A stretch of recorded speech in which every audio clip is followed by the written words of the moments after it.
The reality is that none of us are perfect. Every single one of us have said things that we shouldn't have said. We've done things that were wrong to do. And we are told that those kind of things are called sin. Now, even though none of us were perfect, there is one person who was. In fact, that one and only person is Jesus.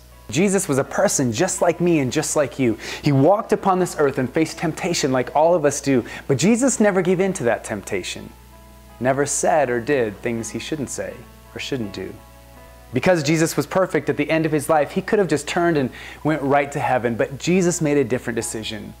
He chose to take our place to die on the cross for our sin. And today, these three feathers are going to help us think of that day that Jesus died on the cross. The feather in the middle, the red feather, will help us think of Jesus, the only perfect person who ever lived. Now, did you know that in the Bible it tells us that our sin is like scarlet? That's kind of a red color. Now, some of you might say, well, wait just a minute, that doesn't make sense. If Jesus was perfect, and if red is a color that helps us think of sin, then why would red be a color to help us think of a perfect person? Well, see, the reality is that Jesus never did sin, and when he was there on the cross, it wasn't because he had done anything wrong, but he did take all of our sin upon himself. He was there to pay the penalty for us.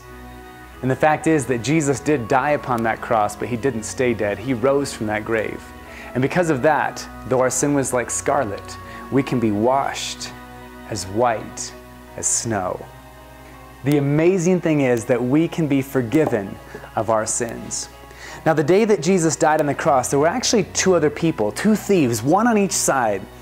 Now, those guys were not like Jesus. They were not perfect. They had done some things wrong. But one of those guys, as he was there, he turned and he said, Jesus, I know you don't deserve to be here. I do. But Jesus, if there's some way, could you please remember me? And I have to tell you, if I were Jesus, I would have probably looked at that guy and I would have said, no way. You see, you're exactly right. I don't deserve this. I've done nothing wrong. I'm perfect. Look at all the things that you've done wrong. You know, maybe if there was some way that you could go get off this cross and go apologize to all the people you've hurt just this week. Maybe if there was some way that you could get off this cross and go do a bunch of good things to make up for all the bad things you've done, then maybe I'll think about it. But that's not what Jesus said. That person, he turned and he said, Jesus, will you please remember me? And Jesus said, I tell you the truth, today you will be with me in paradise. Because he was simply willing to turn to Jesus that day, he was forgiven. He was washed as white as snow. And a lot of people think, maybe I'll live my life just like that guy did. I'll do anything that I want. I'll live my life my way, because at the last minute, I can be just like that guy and turn and say, hey, Jesus, please remember me too. Please forgive me of my sins. And that's what some people think. But the reality is that that's not what we are supposed to do.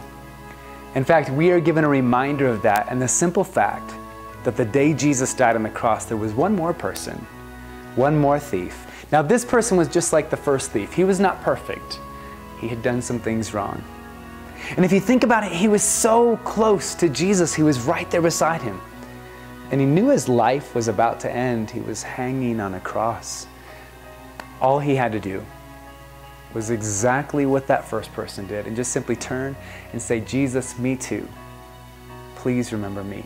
But the reality is that even though he was so close to Jesus, even though he was right there beside him on the cross, even though he knew his life was about to end, that day, he did not turn to Jesus. And the reality is, when his life came to an end that day, he did not go to spend eternity with Jesus in heaven. You see, here's the thing. Every single one of us are just like those two thieves. None of us are perfect. We've all said and done things we shouldn't say and do. But we all do have a choice. We can choose to be like that first person and accept what Jesus did for us. Or we can choose to be like the second and ignore what Jesus did. That's the choice that all of us